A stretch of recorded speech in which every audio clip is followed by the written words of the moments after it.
right, can everyone see my screen? Perfect. So thank you for joining us today for the 2021-2022 Next Project Information Session.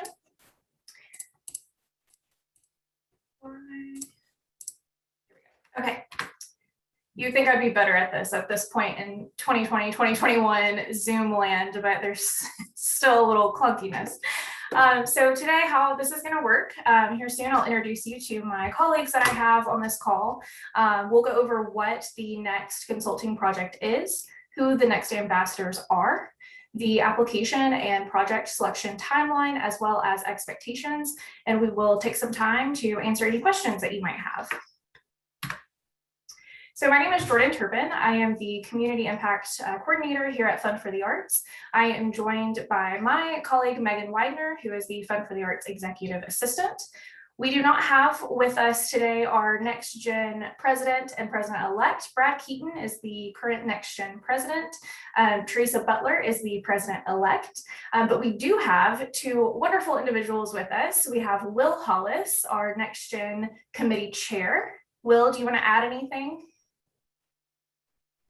I'll do that when I come in later. Cool. Put you on the spot there. Thank you. And then we also have Ashley Kratz, who is one of our next mentors. Ashley, do you want to add anything? No, I'm putting you on the spot as well. I think you're on mute. I think it's just that we're good.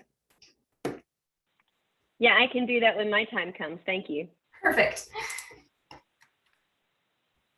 So a little overview of the Next Consulting Project and Next Ambassador Program. Next provides an outlet for local emerging leaders to share their time and talents with the arts community, as well as learn the skills required to become future volunteer leaders. Participants are broken into teams of approximately 5 individuals.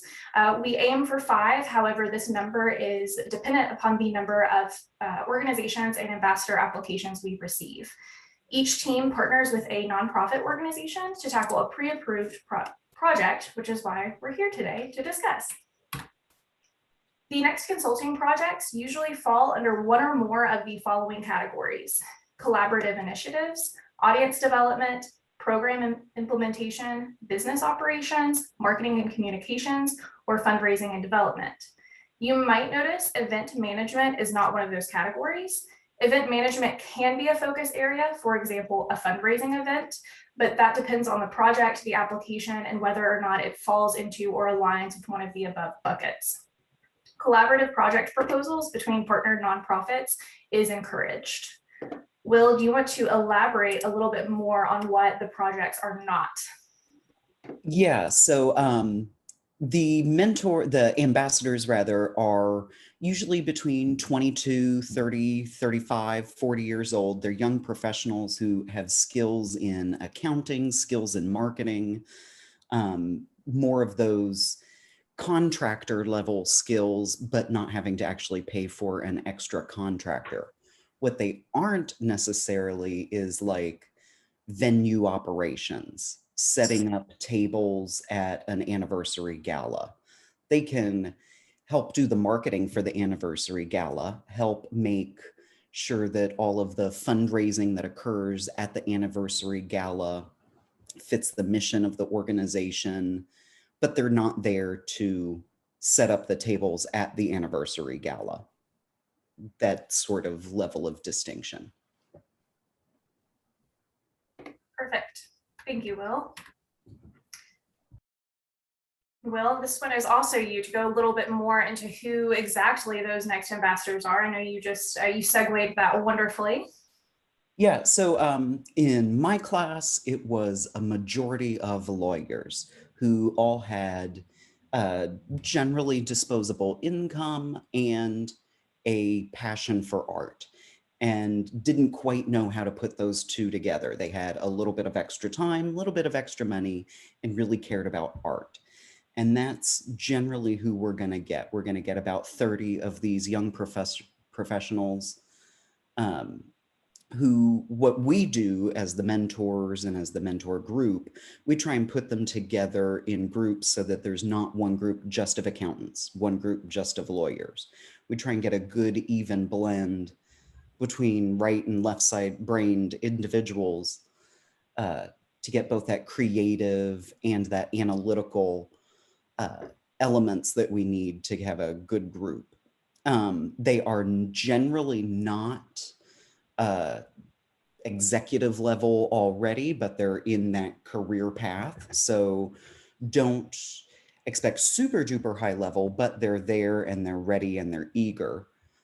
They're not to be generally treated like contractors. It's a blend between contractors and interns that can really put out a high quality product over the course of 10 months. And what we hope to get out of this as ambassadors is to learn an organization and hopefully join the board of that organization. 2 years ago when I did it, my project was with Looking for Lilith. And I decided I really liked Lilith's mission and its people. So I decided to join the board of Looking for Lilith. So if your organization is looking to grow your board, either age-wise or other demographics, this is a good way to do that. That's great. Ashley, you're smiling and nodding. Do you have anything you want to add to that? Yeah, no, Will was right on. I think one of the other things too that I would want to mention is this might be their first exposure to working with nonprofits. And so providing them the education of what that is, what that means, and how that fits into our arts and cultural sector here in Louisville, giving them the visibility and experience of that. And then just general board exposure as well. So I think Will did a great job of describing that the end goal would also be to have these ambassadors join a board, but throughout the program, we would also want them to get exposure to the board of the organization that they are supporting. So that is an expectation, is that we want these nonprofit organizations who participate to make sure that we are providing opportunities for these ambassadors to come and experience what being on a board is like, just through shadowing and exposure to those areas. Perfect. Thank you, Ashley and Will.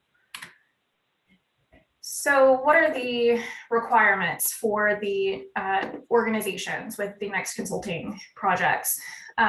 First and foremost, have an achievable outcome within a 9-month time frame.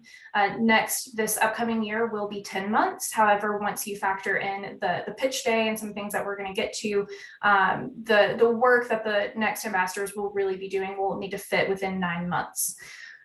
We also require that sustainable change and or capacity building for the art-based organization, including board interactions.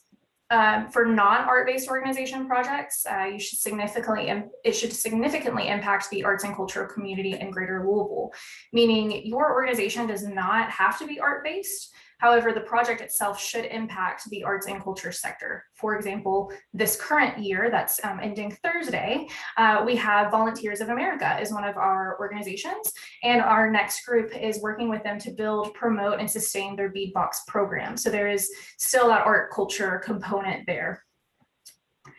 We also require that organizations embrace the priorities of Imagine Greater Louisville 2025. Provide regular support and communication to the Next Consulting team throughout the project timeframe. Post at least one project update on social media. Our handle is easy enough to remember. It's @FundForTheArts. And remain flexible and adaptable amidst COVID-19 reopening. So the application and selection process, phase 1, the application is open now. It is a web application. And I'm actually going to walk through that. So for anyone who's not seen that application before, you'll have a chance to view that on this end. And all submissions are due by 11:59 p.m. Eastern time on July 30th. So before I go on to the rest of the phases, let's just focus on phase 1 right now. And I'm going to walk through this grant application.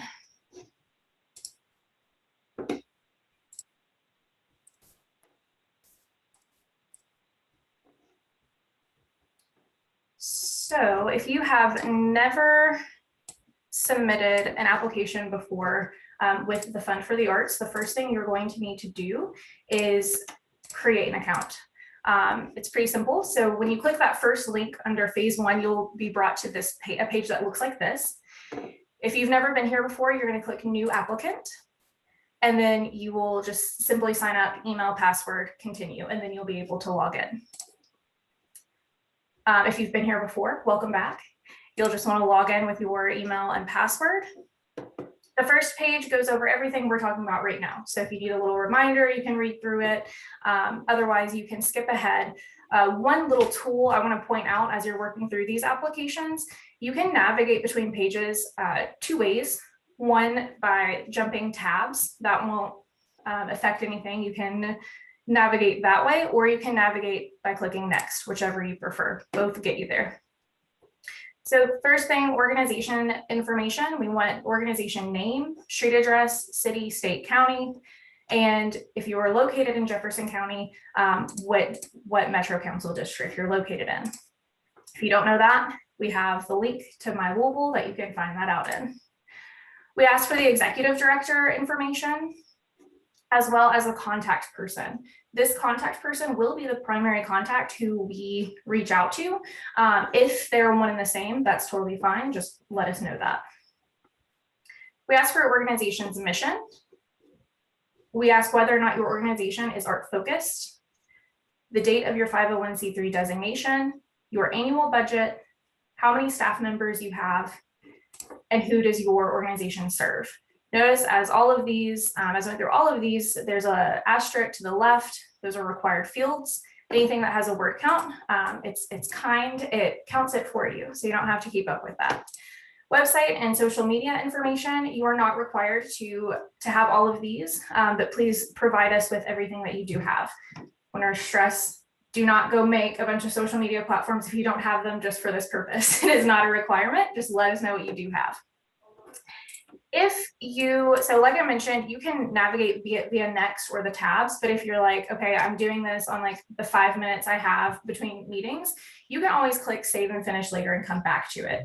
That is what the second link on phase 1 is for, coming back to a saved application. I'll go over that again when we get back to that slide, but just wanted to point that out. You don't have to finish this in one swoop. You can always save and come back later. Project information, we want to know what this project is called. We want to hear from you how the next consulting team is going to help you in this project. What are the challenges that your organization is facing? What are the perceived, challenges if this is a new project you see coming up? How can Next help you address these challenges and execute this project?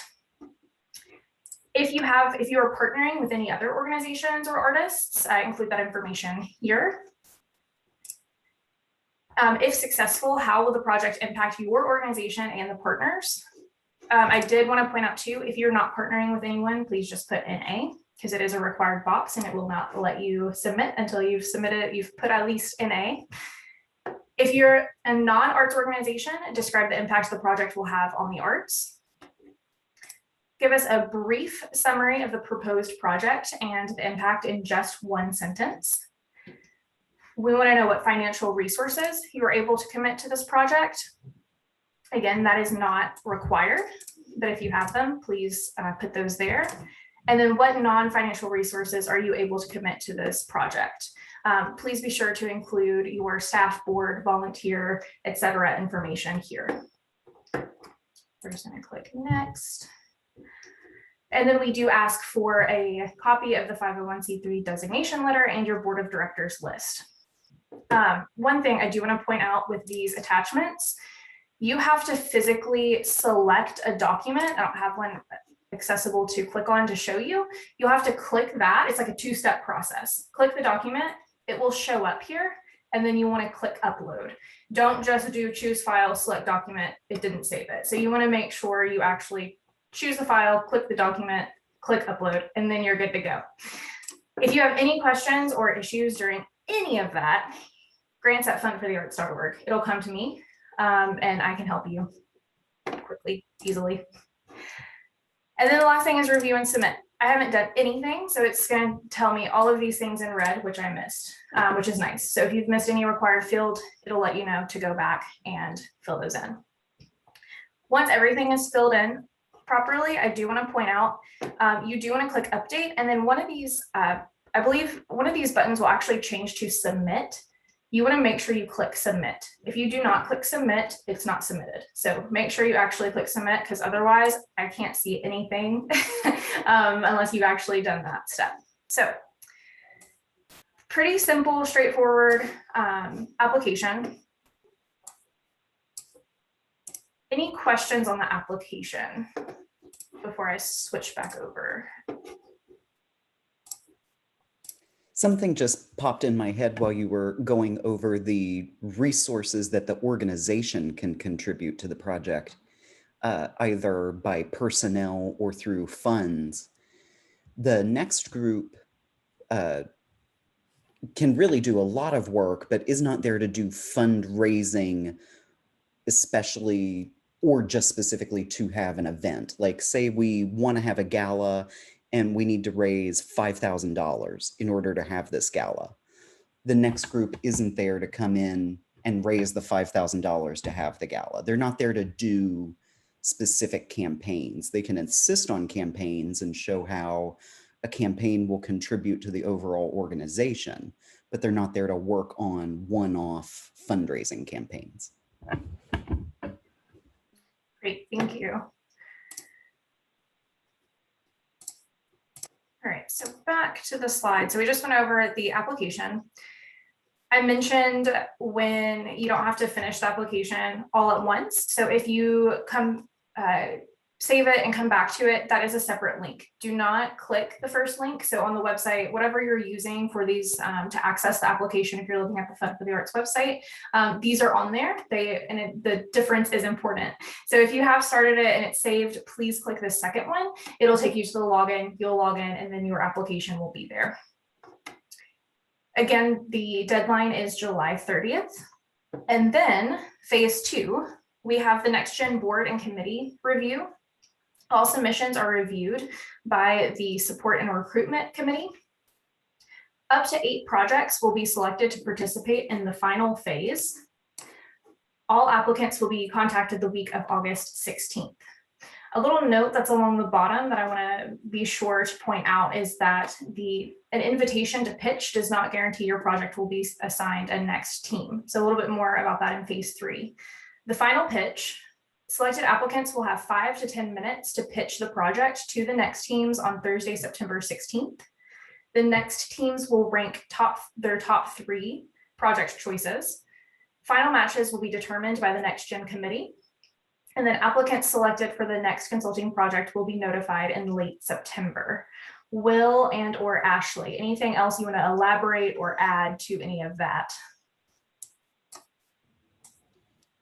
We really love Pitch Day. That's one of our favorite program days. It's kind of like speed dating, and the ambassadors get to meet each other and meet the organizations and really see the scope and the breadth of all of the artistic energy that's in town. So Pitch Day is one of my favorite days.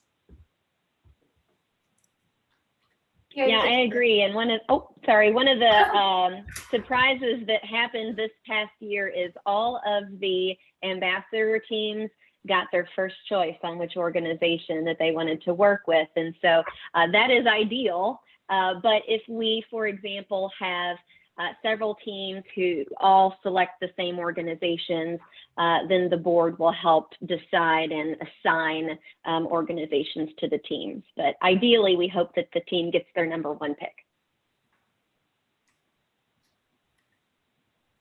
So attendance requirements, we let you know these in advance. So we don't require you to be at too many of the next days, but they are set days. So of course, the first next meeting, which is Project Pitch Day, which Will and Ashley just lovely hyped up, that is on Thursday, September 16th.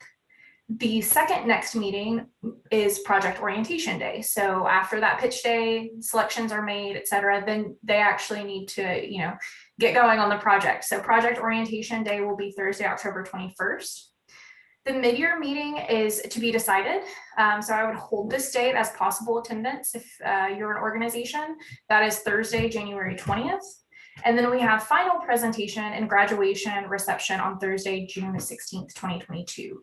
All locations are to be decided, and there may be times when participation is limited to one representative as we, pandemic pending.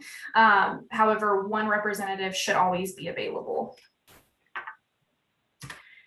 Next, I'm going to turn it over to Will and Ashley and to go over communication requirements. Yeah, so we definitely want one main point of contact within the organization, and most groups will determine one main contact within their next ambassador group that will be the one-on-one interaction. We found that that's just the most seamless communication over a long period of time, is to just have one really good working relationship. We hope that during the project orientation day on that second meeting, when the organization is there and all of the ambassadors are there, that's where we really hope that relationship building starts off. If by some chance, just the course of 9 months in everybody's life, there are people who move, people who leave a specific position, but if a staff member is no longer present or able to fulfill their duties on the organization side, we really hope that that project coordination goes laterally or goes up.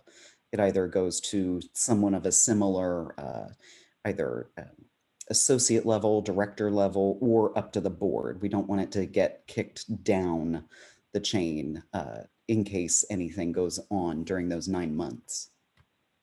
And the mentors meet every month, and we check in on the ambassadors every month. So we really push for the ambassadors and the organizations to talk at least once a month, whatever level of frequency they determine works best for them. But we really just like once a month at least. And Ashley? Yeah, so Will and I, we've been doing this for several years, and we believe that this is really the key to a successful project right here, is this communication piece. And so to kind of piggyback on Will said, at least once a month, and this communication doesn't necessarily have to always be the ambassadors reaching out to your organization's representative. In the years past, we have had the organizations reach out to our ambassadors group and say, hey, we're putting on this production, this play. Would you all like to come and experience what that's like? Or, we're going to have this small event or whatever, just to continue to keep the ambassadors in mind as a way to keep them connected and supporting that organization. So a lot of the communication is going to be via email. So we need someone who's really good at checking their email and responding timely. So again, this is what's going to help our ambassadors be successful and ultimately have your project be a success as well. Great, thank you both. And frequently asked questions. Will, this is all on you. And if anyone else has questions, you can enter them in the chat. That was not supposed to happen. You can enter them in the chat, and we'll be sure to cover them now or once we've gone through this slide. So we mainly serve Louisville and Jefferson County, but I'm a person from a rural community, so I am very much aware of rural activity around the region, and we have quite a few next ambassadors who are from Southern Indiana. So we are always energized whenever we get someone from Jeffersonville or New Albany who applies. So we're very much, I believe it's 5 counties or something. There's whatever many counties the fund determines as the Louisville region. We really support that entire region. The organization is not required to be arts-based, but the project should focus on art as a method of implementing their mission. Like Jordan said, one of our organizations this year is Volunteers of America. They're putting together these boxes of treasure that are all handmade handicrafts, both from Kentucky artisans, and I believe from artisans from around the world, from various pieces of artwork. And so that is using art to further their mission. So that's why it fits in perfectly. The fund will not provide any financial support, and you should not expect your ambassadors to provide financial support. My financial relationship with my organization did not begin until after the next project, when I decided to join their board and become a fiscal sponsor of them from the board side. So you can use this as board cultivation, and hopefully within a year or two gain a long-term donor, but don't use this solely to cultivate donors. You can use the next ambassadors to grow a cultivation project. One of the things that we really do well at is setting up young professional guilds. There was a group that assisted the Louisville Ballet to try and bring back their Releve Society. So that is how we can help in the fundraising world. The project will need some hours from the organization, from the staff, just as if you were going to do any other long-term, large-scale project. But see, and this is where we can be used, the ambassadors can be used as kind of intern labor, but high-level intern labor. And if someone leaves the organization, just remember to pass that power or that responsibility for this project horizontally or up vertically, not down. Anything to add, Ashley? Oh, I think you covered it, Will. All right, so with that, I'm going to leave PowerPoint land and see if there's any questions. None in the chat. Any questions from anyone outside of the chat in the Zoom box? Yeah, Will and Ashley are incredible next gen resources and assets to the next program. So they can answer and talk on anything your heart could possibly want to know about next. And I think, thank you, Megan. So we mentioned that it is required that the organization kind of follow the Imagine Greater Louisville priorities or have adopted those priorities in some fashion. So Megan has shared the link to those in the chat for anyone who wants or needs those.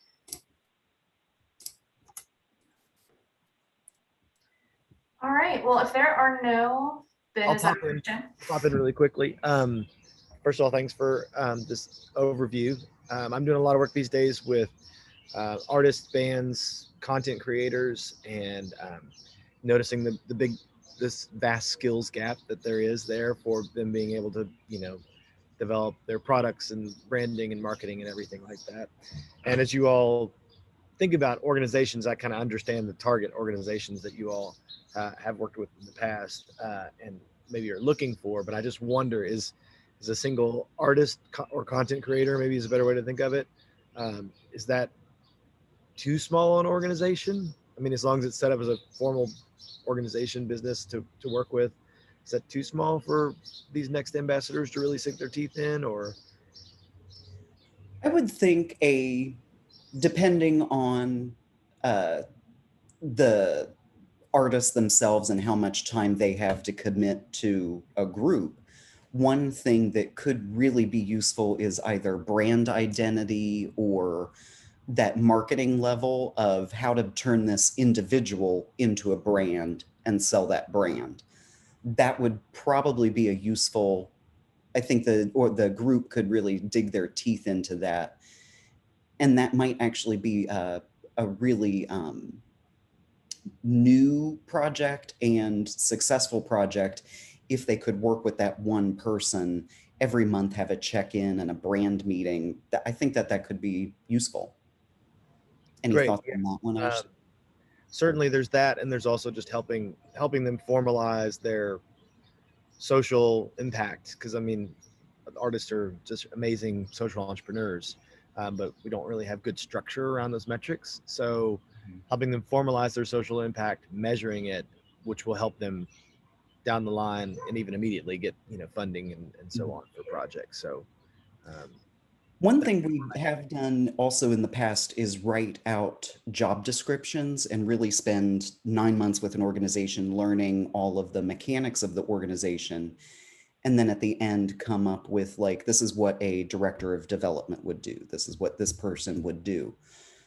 Whereas during this 9-month project, not have the ambassadors be the intern, but come up with the job descriptions for 3 interns. If you as an artist were to have a social media intern, a social impact intern, and a marketing intern, this is what their job descriptions would be.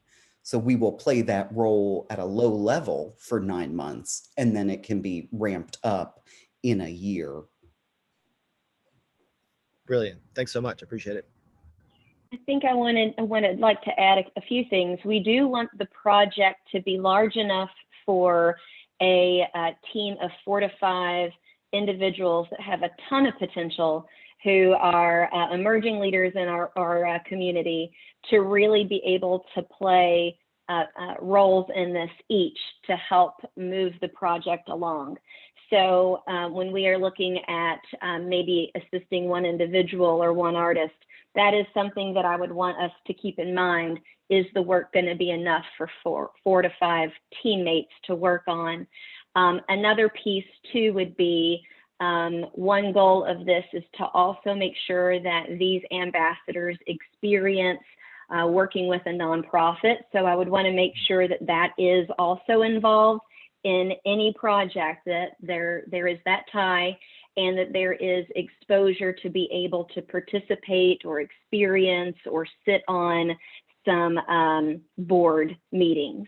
So we would want to also make sure that that is some sort of component throughout this project as well.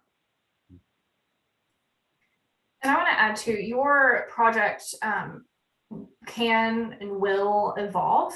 So you might come into, we see like this year, I also had the privilege of actually being a Next ambassador as well. So I played like double agent. And I know like all of the organizations, or I would be willing to say all of the organizations had their initial ask that was pitched. And then once those teams formed and we saw like what strengths each of the team members have, like I'll speak to my group. Personally, I worked with the Ideas X Lab team on the Unknown project, and they were willing to do pretty much anything and everything we had the capacity for. So we, as a team, we looked at what our strengths were among our teammates, and divided the project into focus areas of social media, fundraising, and impact. So Ben mentioned kind of that impact piece. That was actually like my personal project, was creating at least templates to leave behind that could be used to track and collect data for the artists and the experiences for funder purposes, for grants, for all of that good stuff. So all of that is flexible, and it's, you might have this one really strong idea and need, and it could change, and that's okay. We are aware of that, and we love that, and open to that really being fluid with everyone's talents. Charles in the chat asked if there was a cost to the organization. There is not. It is not a pay to play. In terms of if you were selected, you do not, have to pay anything to participate. But we do want to make sure that the project that you are pitching is something that you're already thinking about in your budget. Will, Ashley, Megan, do you want to elaborate on that at all? Or does that cover it, the financial piece? I was just going to add really quick, and I apologize if there's a lot of sound. I'm basically in a hallway in my office. For most of the projects, this is something that either you've already had in the back of your head, something that you've wanted to do, kind of like what COVID did, where it presented an opportunity despite the horrificness of it. It's going to be like that, where this is something that you've already been thinking of, something that you wanted to put into play, but maybe you just didn't have the manpower. And that's where this really comes in to help out. So there's not technically a cost, especially from our side of things, but for your organization, if this is something that's in your budget or something that you can work into your budget, there can be costs there because, I mean, you're going to suddenly be marketing or maybe creating more boxes for delivery. So, I mean, there's things like that that can come up, but not technically, there is nothing that we're asking for in terms of cost. One place where I'm just thinking back, we worked with the Carnegie Center over in New Albany, and their ask was to grow their membership base. That was just their basic ask, grow their membership base. And it was an incredible event. It's one of the best events I've ever been to of any form. It was a animal night at the museum, and they had a puppy pit in the basement, and there was a DJ playing music, and all the art was all pet based and animal based, and you could bring a photo of your pet, and there was a caricature artist who would do a caricature of your own pet, where each of the next ambassadors didn't pay for that event, but someone knew a DJ who volunteered their time. Someone had graphic design skills and did all of the print materials for the organization, which ended up saving them a lot of money from having to hire contractors or having to hire a graphic designer. This is where we can come in to kind of save some expense items for personnel, not to provide free labor, but volunteer labor and volunteer talent. And that's how we can kind of save on some budget items. This is great questions. Is there anything else anyone has a burning desire to know about next? I will say, sorry, thought just entered my head as we were talking about cost, although there is not a cost to organizations whose projects are selected. If you're talking to some young professionals about joining, there is a cost for the next ambassadors to join the project. That's a separate conversation, but just to keep in mind if you're having those conversations. All